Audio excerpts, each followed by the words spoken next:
Welcome to the Politics of Everything. I'm Amber Daines, your host and podcast producer. This is a half hour of power, a podcast dropping every week where I unpack the politics of everything, from money to motherhood, nutrition to narcissism, startups to secularism, the environment, quality, and much, much more. Our guests are seasoned in the field or topic of their choice, even if you've not heard of them yet. This is a non-partisan show. So while I love exploring varied views and get a buzz from a healthy debate of ideas, this is not a purely blue, white, green program. Please subscribe, tune in and enjoy the politics of everything. Voice acting sounds like a pretty niche career, right? It reminds me of the radio ads I grew up with in the 80s and 90s, the familiar voices whose faces and names I probably would never see or know. However, through my media and PR career, I've employed scores of voiceover actors to narrate videos and more recently even be the face of a campaign, and usually through connections I already have versus an agency. Today I'm speaking to an experienced techpreneur, David Ciccarelli, the founder and CEO of Voices. His business is for anyone who's been ever told that they could have a great voice career and would like to get into voice acting. More than just talking, voice acting requires the ability to connect with an audience and bring a script to life.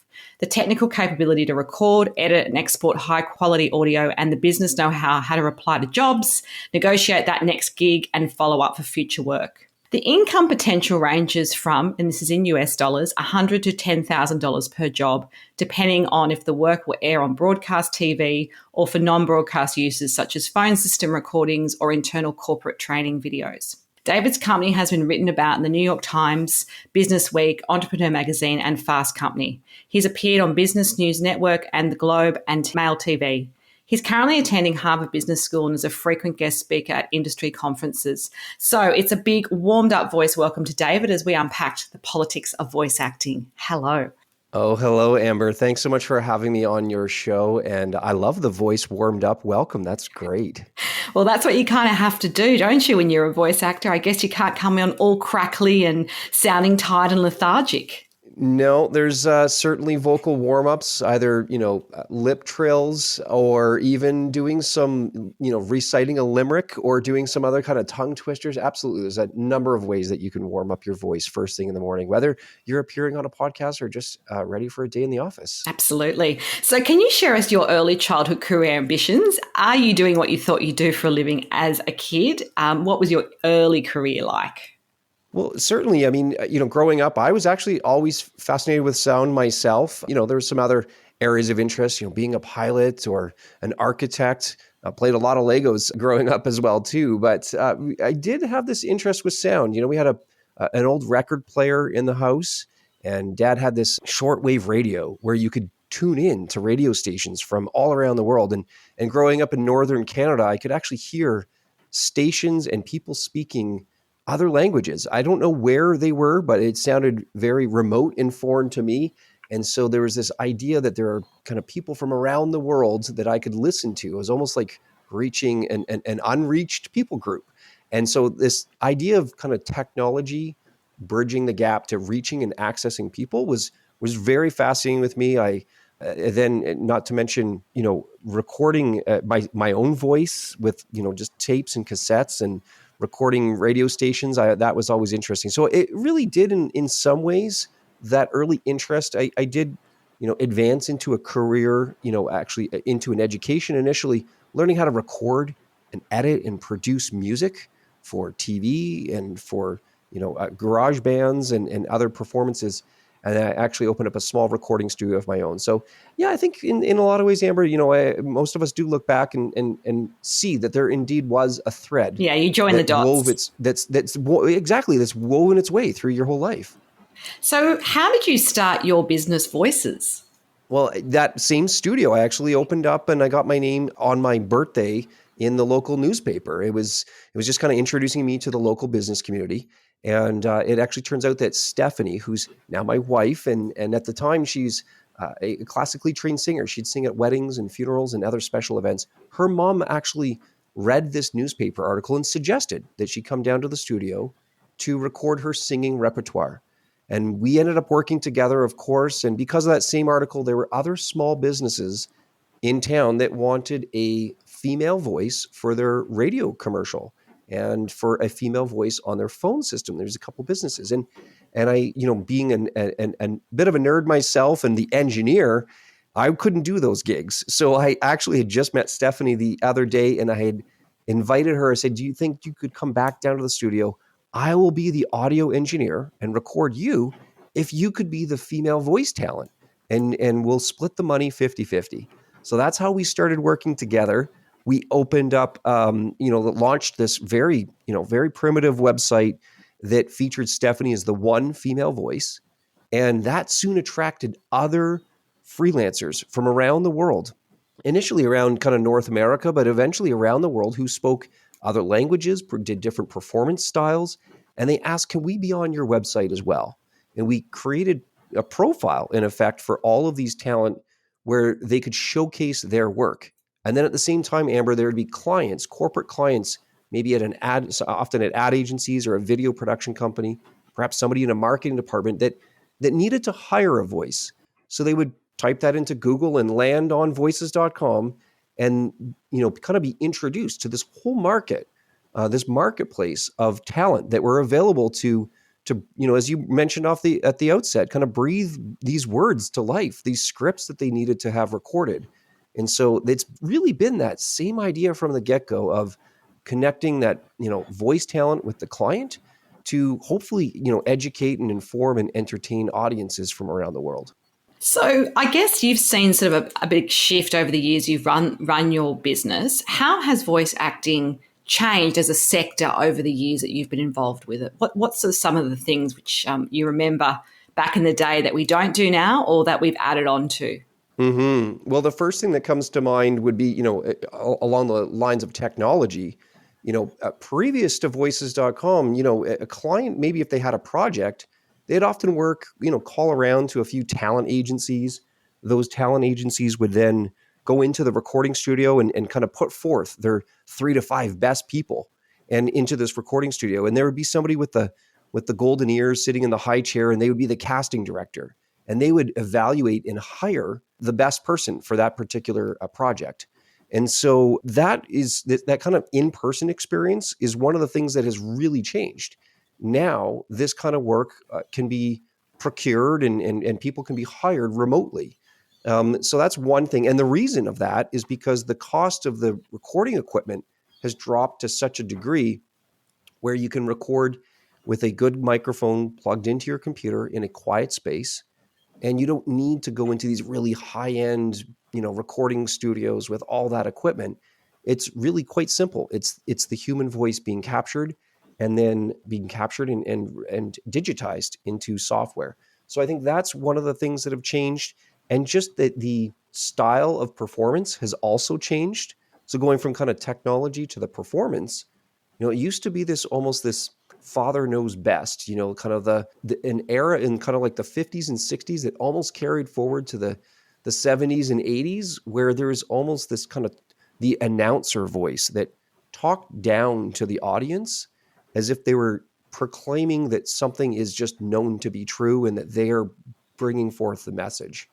Now what we hear are a style of performance which we call the approachable expert. This is more of like the friendly guy or gal next door, somebody who you can trust, who is always in the know. They're up on pop culture and politics and celebrity gossip and technology advancements. They seem to be giving you a bit of an inside scoop on things. And they do that in a way that's approachable. And so that's almost this kind of friend communicating with you as opposed to a parental figure communicating with you and doing the voiceover. So that's a couple things that we've seen. And then to maybe close this off in terms of the applications, voiceover used to be really limited to radio and TV commercials.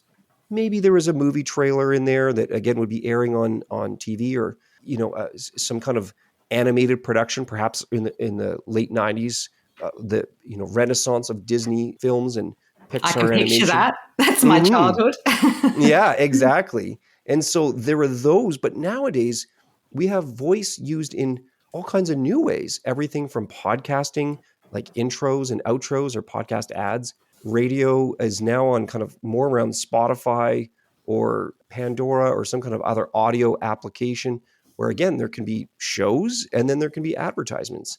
And then social media, it might even be a situation where the video is being produced, but there's also a voiceover that's done. And these campaigns they have such a short shelf life that there is a need for new, fresh voiceovers, video and voice content all the time.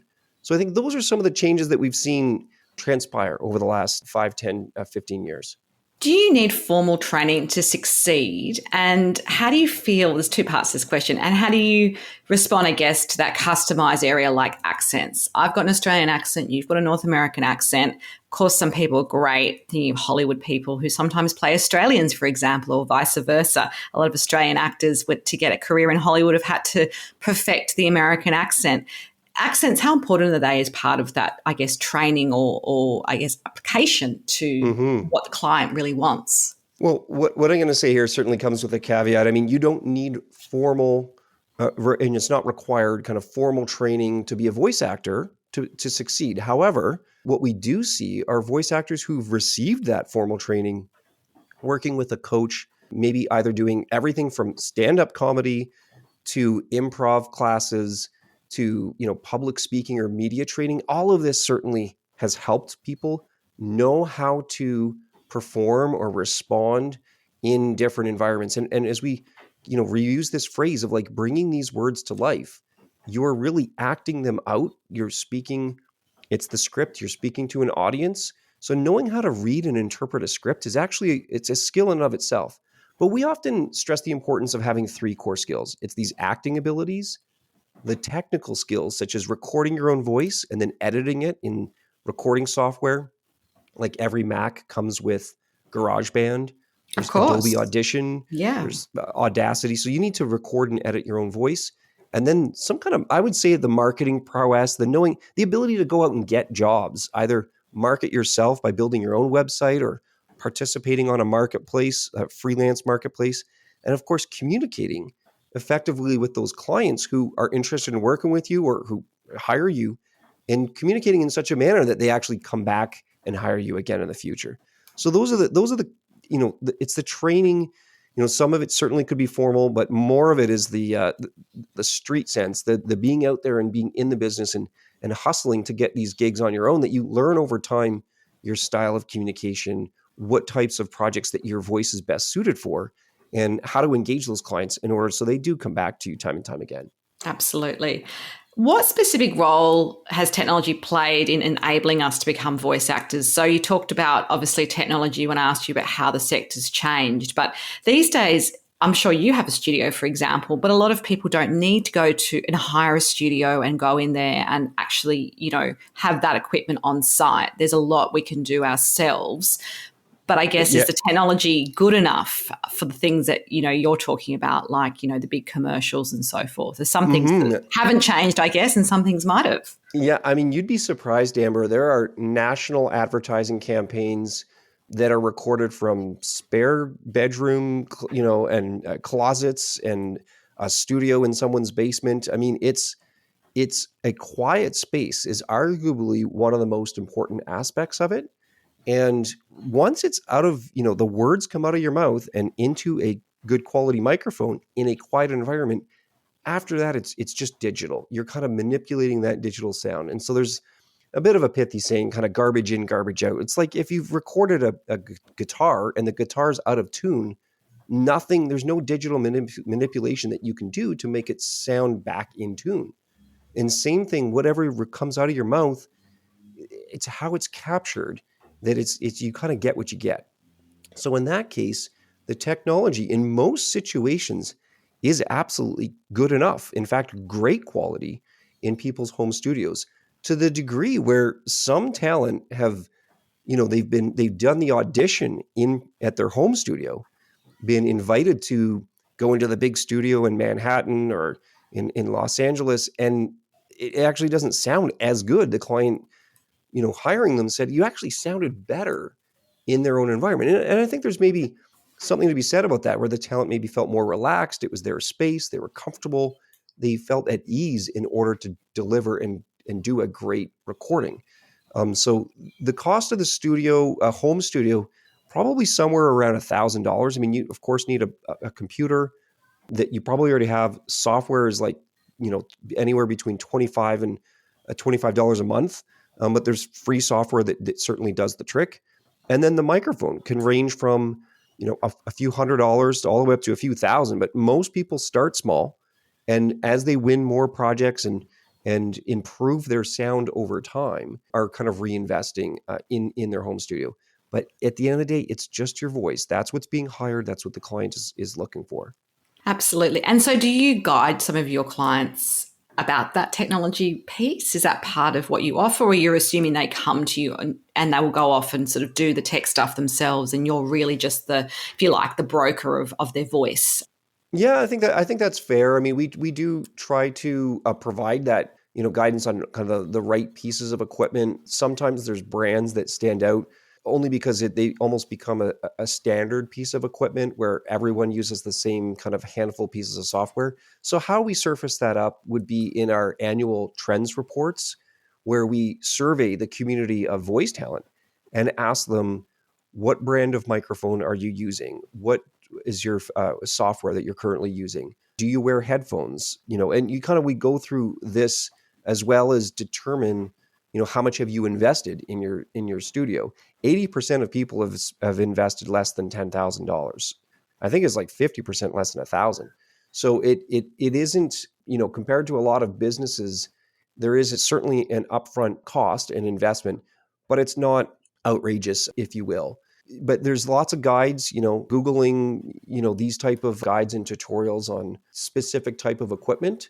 I would encourage that and evaluate what's out there. One tip, if I may, for those who are maybe interested in this space, is see if you can actually go to your local music store and rent out some equipment for, again, $10, $20 for the weekend.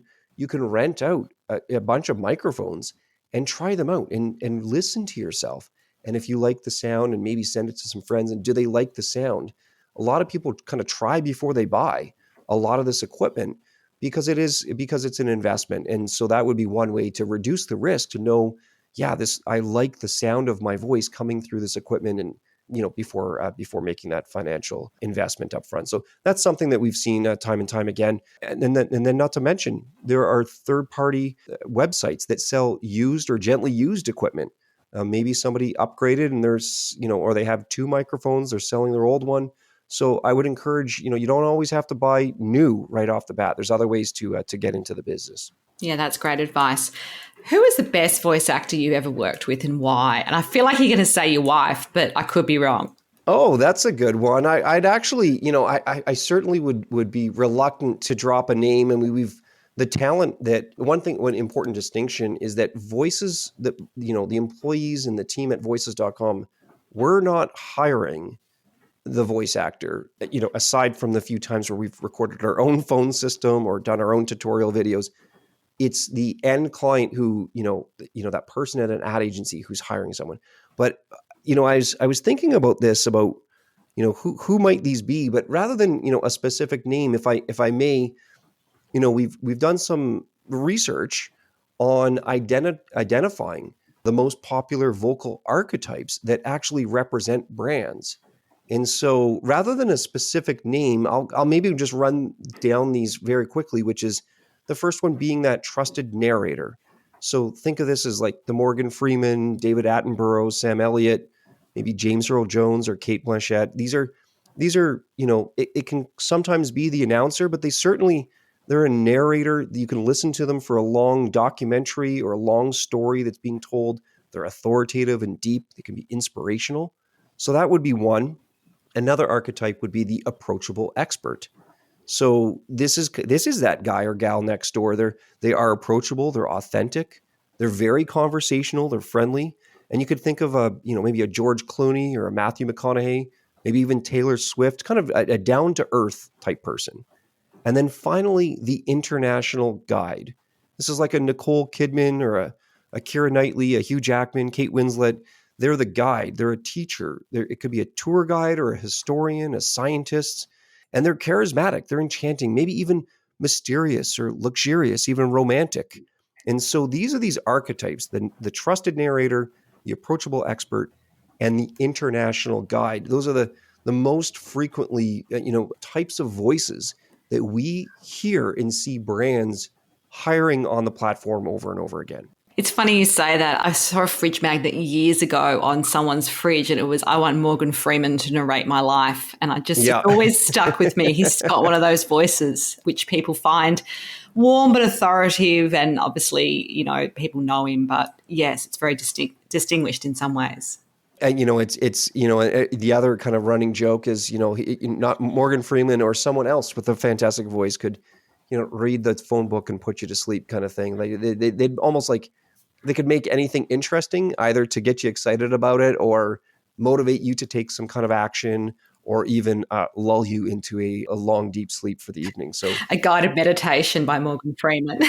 It does make me think of the rise of audiobooks as well, which I guess, do you get requests for that, or do people tend to go to different sorts of providers for that? A lot of people love an audiobook. It's instead of reading, instead of a podcast, it's a long form book that, has got a great voice. I imagine autobiographies often get read by the person who's the subject matter. But I guess if it's, a general kind of fiction book, it would require a different type of actor. Mm-hmm. The Audio Publishing Association, states on their site these kind of stats that I believe it's upwards as nearly 10,000 audiobooks published a year now. Wow. A number of years ago it was 3,000 and 6,000. I think we're up to 10,000 a year. Some authors choose to record it themselves. Many others are just kind of candidly too busy. Or on the other hand, they again don't like the sound of their own voice. It's recording an audiobook is it's a marathon. I mean, it's not just the 6 hours of record time. You're often recording a passage 2 or 3 times over. So, and if that's new to you, I mean, you wouldn't just go run a 20-mile or a 30-kilometer marathon without training and being having done it a few times before. So I would caution maybe a new narrator or an author to just jump into recording their own audiobook. There are sites out there. Amazon owns Audible, and Audible is, they have an audiobook creation exchange is a place that you can go to hire a narrator for your book if you're self-published or you want to get one created. And of course, likewise on voices.com, or there's even other sites that are dedicated to that particular genre of music. I mean, I don't know how many audiobooks you listen to, Amber, but I certainly. I'm going to tell you 0 because I actually like reading books. That's and the paperback too. I hope, is that right? Me too. It's generational, and because I look at screens all day in my day job, I love actually holding a book and all of those sorts of things. Not as easy when you're traveling a lot because, you don't want to carry lots of books. But yeah, I've never got into the audiobook. I love podcasts. I tend to listen to a lot of them, but haven't actually ventured into audiobooks. I just don't know that I find the idea of just listening to someone, I don't know whether I'd concentrate on the topic that much. I think my mind drifts a bit. So it must be a certain preference as well. Some people have an audio learning style. That's what I was just going to bring up. You're absolutely right. A third of the world's population are auditory learners, and I would consider myself one of those for sure. I have, I almost buy exclusively audiobooks. I have over 500 on my iPhone, and many of which I actually go back to and listen over and over again. Partly because you're right, I end up drifting off to sleep or on an airplane. You kind of like, and you'll have to go back and miss the plot twist. Yeah, that's right. But the benefit of the paperback is it never runs out of batteries, and you can always just dog ear the full corner of the page to know exactly where you left off. So I'm definitely a fan of reading myself. Who've been your greatest mentors? Are there one or two that come to mind that have made an impact on your life and career? Well, certainly my parents have been, very encouraging and supportive of, we talked about that thread weaving through our lives. I mean, encouraging, me to go into, music lessons and piano lessons, buying a drum kit and letting me pound on the drums at home and making all kinds of ruckus. But then beyond that, pursuing, I'm going to say, a fairly non-traditional educational path of learning to record music and being in kind of this audio technology space, which is a dedicated program. So they've been very tremendous. And I've had a number of business advisors. One fellow, his name's Glenn Yonamitsu. Glenn had served as an advisor at Canadian Business Development Bank, Bank of Canada. And he really taught me about strategy and how strategy is all about the choices that you make. And these choices need to be self-reinforcing. You need to be making them intentional. You get to a fork in the road, you cannot go down both paths at once. You need to make a choice. And so Glenn really helped me evaluate a number of strategic options and ultimately us as a business making some great choices over the last number of years. So those are a couple people, probably everyone I would imagine, to some degree acknowledges their parents have been influential. And then a few of those moments of truth or people who come into your life for maybe a particular reason or even a particular season of your life, maybe 3 months or 6 months, where they walk alongside you either through a difficult time or through a time where there is an important choice to be made, and ultimately becoming lifelong friends and likely mentors as well. So that was my situation with my friend Glenn. Fantastic. If we spoke again in a year, what would be the number one thing you would have hoped to have changed in your business and why? My goodness, I would love nothing more than to be spending more time, face to face with our customers, being in community directly with them. We've just spent so much incredible time in, behind screens and not as much time together. So to the extent that people are comfortable, I'd love to be spending more time together in person. And that also goes for our team, our employees. I mean, we have a beautiful office space in our city, and at one point, had a culture where it was very lively and vibrant, and everyone was together and working in the collaborative environment. So I think in order to, I hope to restore those moments where there was just real excitement for what we were doing, and you could kind of see it and feel it, where you can capture a bit of that on screen. But I think I'd love to be able to recreate those moments and really plot a course for how we're going to hopefully continue to grow voices.com for years to come. Your final takeaway message for us today on the politics of voice acting. We've been speaking all about voice acting. It's certainly everywhere, enhancing the way that we experience everything from radio to streaming services, podcasts, and video games. And the one takeaway is the demand for voiceover is on the rise. If you work in an organization or a brand, think about the importance of audio branding. How is it your organization sounds? And plenty of opportunities to work with a voice talent to improve the sound of your organization. And if you're considering, maybe starting a career as a voice actor, or maybe, a side hustle or a side gig, if you will, you can certainly learn more by going to the website, voices.com, and accessing a whole host of resources there for you. Well, it's been a pleasure to speak to you today. I feel like this has been an episode long time in the making, given the fact podcasting relies entirely on our voices. And I don't record the video, which a lot of people expect in 2022. That's what you do. But I'm a purist. I'm like, it's a podcast. It's not a video show. And I love the fact that people can listen to this kind of thing no matter what they're doing, if they're taking the kids to soccer or they're cleaning the house or just having a relax with a cup of tea. If you do want to connect further with David, of course, there'll be some details on our show notes. Until next time, take care. Thanks so much for listening today. If you've enjoyed the politics of everything, I thrive on your feedback. So please add a short review and share the podcast with your network through Apple, Spotify, and all the usual suspects. I'm always on the hunt for new and diverse guests. So if you or someone you know has a fresh idea you're busting to get out there, please email me at amber@amberdanes.com and my crew will get back to you very soon.